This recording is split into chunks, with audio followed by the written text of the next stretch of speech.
साथियों नमस्कार। आज मैं कुछ सुलझी अनसुलझी बातों को लोगों के साथ शेयर करना चाहता हूँ। मैं उम्मीद करता हूँ कि आप लोग इन बातों को ठीक से समझें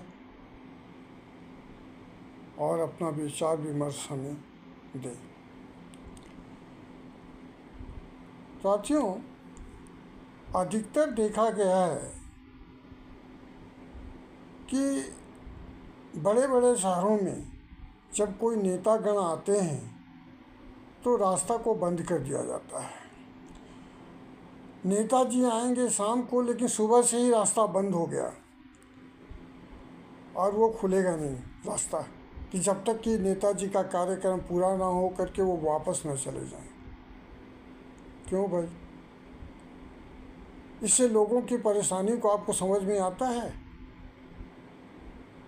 कोई स्कूल के बच्चे हैं, कोई ऑफिस जाने वाले हैं, कोई डॉक्टर के पास जा रहे हैं, किसी को इमरजेंसी में कहीं कुछ जाना हो, वो रास्ता बंद कर दिया गया। अब वो किसी दूसरे रास्ते से जाएगा जिस रास्ते पे काफ़ी भीड़ है। क्यों ऐसा होता है?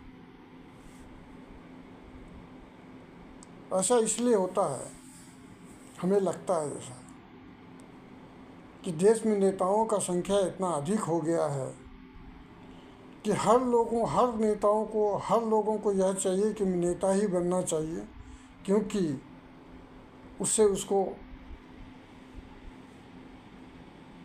सैल्यूट करने वाले मिले, उनके आगे पीछे पुलिस फोर्स हो जो उनके जी हाँ हुजूरी करते रहे। कि इसका कार्य तो जैसे होता है वो तो वही जानते हैं, और जो करने वाला जानता है, कराने वाला ही जानता है। लेकिन ऐसा क्यों है? वो जनगण के लिए नेता बने हैं, तो फिर रास्ता जनगण को ही बंद कर दिया जाता है और नेता को पास कर दिया जाता है। क्यों? तो नेता हैं, ठीक है, उनको एक प्राथमिकता दी जाती है, आगे बढ़े भी। रास्ता सुबह से क्यों, जिस समय आए उस समय के लिए उनके अगल बगल फोर्स से प्रोटेक्शन में रह करके वो आगे जाए। रास्ता बंद कर देते हैं लोग। बहुत मज़ेदार बात है। चलिए, और मैं एक बात और कहता हूँ कि ये टीवी वाले, ये जो बड़े नेता कभी कभी हमने डिबेट में देखा है, न्यूज़ में हमने देखा है कि ये जो पत्रकार या जो एंकर लोग होते हैं टीवी में, ये लोग बड़े नेता बोल करके किसी को संबोधित करते हैं, जबकि वो जानते हैं उस नेता को भी बोलते हैं जो जिनके ऊपर आरोप लगे हैं, जो जेल जाकर आ चुके हैं, वो आपराधी करार दिए गए हैं, के बाद भी वो बड़े नेता हैं। किस तरह का बड़े नेता है तो पता नहीं। अजी महोदय, नेता तो अपने आप में एक महान शब्द है, फिर उसमें आप बड़े नेता जोड़ देते हैं। क्यों भाई?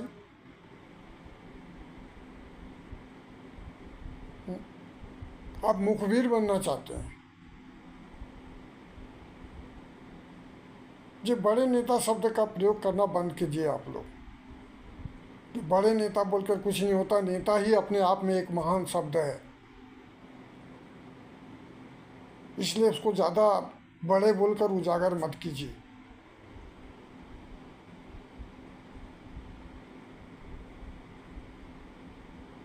पता नहीं आप लोग देश को किस दिशा में ले जाना चाहते हैं। अब रही रोजगार, महंगाई इत्यादि वगैरह की बातें करता हूँ। देखिए, बेरोजगारी और महंगाई न किसी के ज़माने में, किसी के राज में कम हुआ है, न कोई कम कर सकता है। आने वाले दिन में भी कोई नहीं कम कर सकता, क्योंकि इसका संबंध जनसंख्या के ऊपर चलता है और आय पर चलता है। केवल आज ही महंगाई नहीं है, महंगाई उस समय में भी थी। आज से 70-75 साल जो पहले जो महंगाई थी वो भी महंगाई थी, उस समय महंगाई थी, क्योंकि लोगों के पास इनकम नहीं था, फिर भी बाजार में उसके हिसाब से महंगाई थी। और आज लोगों के पास जो पैसे का आय है उसी हिसाब से महंगाई है। बेरोजगारी, बेरोजगारी का संबंध तो ठीक है, इस पर सरकार को थोड़ा ध्यान देना चाहिए, लेकिन पूर्ण रूप से बेरोजगारी कोई नहीं हटा सकता है। जो कहता है ना कि बेरोजगारी हटा देंगे, बेरोजगारी हटा देंगे, ये असंभव है, असंभव है। तो कृपया इस सब चीज़ों पर थोड़ा ध्यान दीजिए, और महंगाई कम करने के, और बड़े बड़े जो पूंजीपति जो लोग हैं, जो स्टॉकिस्ट बड़े बड़े जो सामान को स्टॉक करके रखें, उन लोगों पर थोड़ा ध्यान दीजिए, ताकि वो बाज़ार में माल को ज़्यादा सप्लाई करें, तभी तो बाज़ार का रेट कम होगा। सरकार से मैं अनुरोध करूँगा कि उन लोगों को पकड़े जो बड़े बड़े स्टॉक में ताला बंद करके रखे हैं, ताकि वो बाज़ार में आए, तभी तो कोई सामान का दाम कम होगा। न खाली इसी प्रकार से चिल्लाते रहें, हम एक दूसरे पर आरोप लगाते रहें, हम आरोप लगाते रहें कि हाँ आपने दाम बढ़ा दिया, आपने कम कर दिया, आप बेरोजगारी बढ़ा दिए।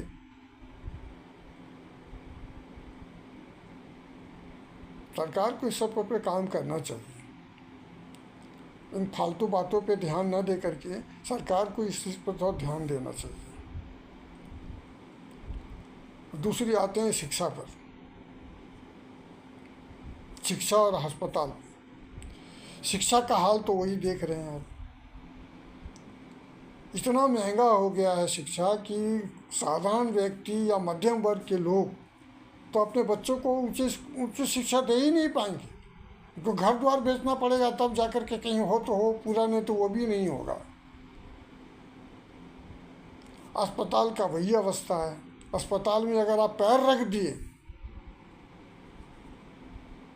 तब तो अपने घर को भी बेचना पड़ जाएगा, कि बीमारी के चलते वो पूरा पैसा ही लूट लेगा आपका, किस बहाने से हो, चाहे इस बहाने से हो चाहे उस बहाने से हो, पूरा पैसा ले लेगा आपको।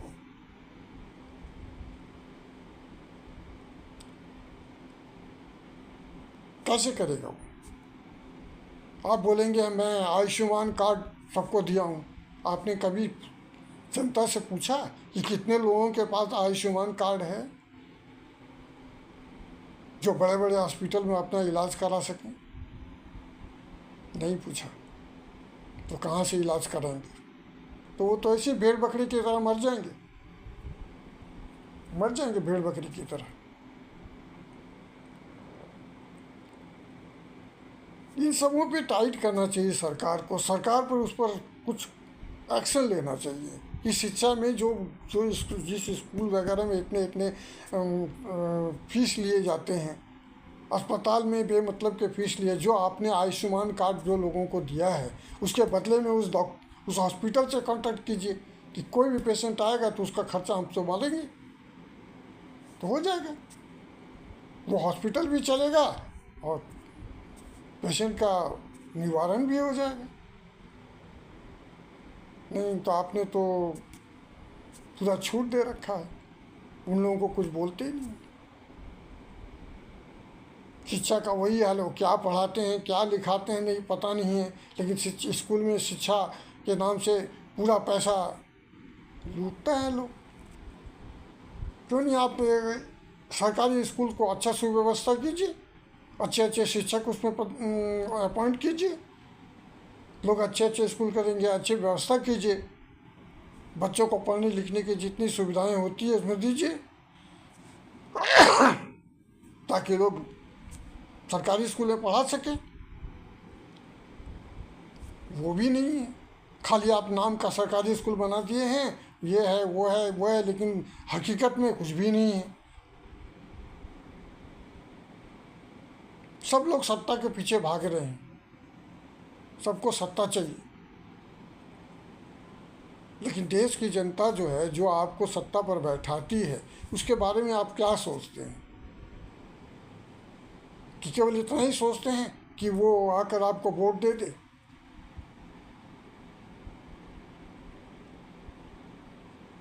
तो कम से कम उसके बारे में तो सोचा कीजिए। कम से कम शिक्षा, अस्पताल वगैरह वगैरह के लिए तो ध्यान देना चाहिए आपको। ऐसे तो सभी लोग सत्ता सत्ता चलाने के लिए आ गए, सभी लोग को सत्ता चाहिए। केवल सत्ता लेने से ही देश चल जाएगा।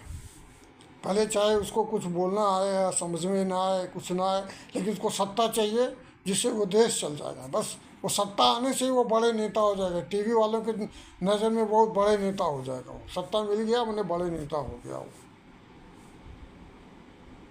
बस वहीं तक। लेकिन एक नेता के परिभाषा के हिसाब से एक नेता का जो कर्तव्य होता है, जो मर्यादा में रहते हुए जिस कार्य को करना चाहिए जनता के लिए, उसके बारे में कोई नहीं बोलता। केवल सत्ता चाहिए, सत्ता मिल गया, देश चल गया।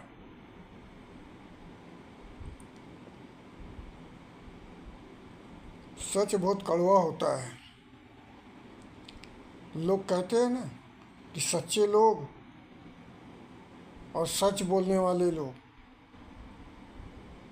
काफ़ी अच्छे होते हैं। केवल एक किताबी भाषा ही रह गया है। लेकिन अगर सच को परोसा जाता है तो बहुत कम ही लोगों को इसका स्वाद अच्छा लगता है।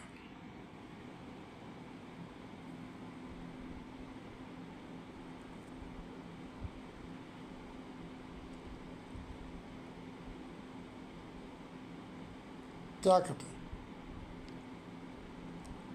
आज देश की परिस्थिति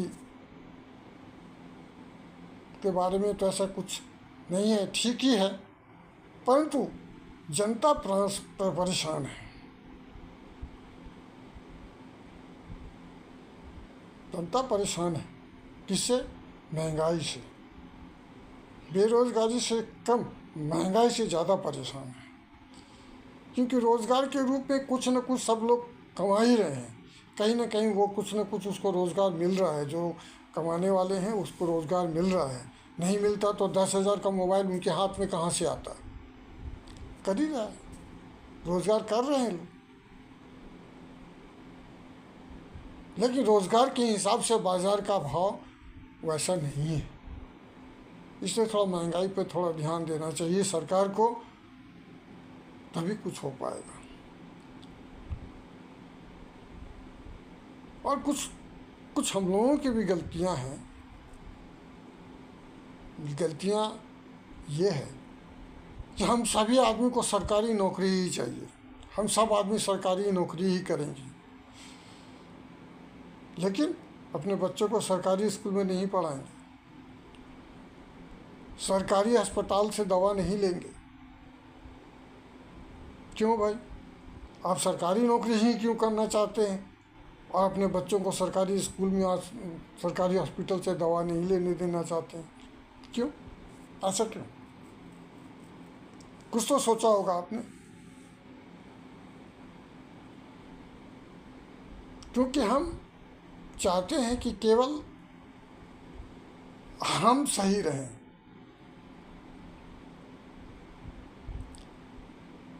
दूसरे चाहे जैसे भी हो वो रहे, अपना जैसे भी रहना है रहे, लेकिन मेरा पेट भरना चाहिए। हालांकि सरकार बहुत अच्छे अच्छे कदम उठा रही है, बहुत सारे अच्छे कदम उठाए हैं, बहुत सारे काम किए हैं, सब कुछ किए हैं, लेकिन सटीक रूप से जो गलतियां हो रही हैं उस पर ध्यान नहीं दे रही सरकार। मानता हूँ कि सभी को नौकरी नहीं दिया जा सकता, लेकिन कुछ बेरोजगारों को तो रोजी रोटी का कुछ तो करना पड़ेगा। क्या आपने जो जितनी परियोजनाएं चलाई हैं, सभी परियोजना का लाभ सब उठा पा रहे हैं? क्या देश के युवा उठा पा रहे हैं? क्या इसका कभी आपने खोजबीन की? इसका कभी सर्वे किया आपने? नहीं किया। ये सभी लोग सत्ता में व्यस्त हैं, सबको सत्ता चाहिए, सभी को सत्ता चाहिए।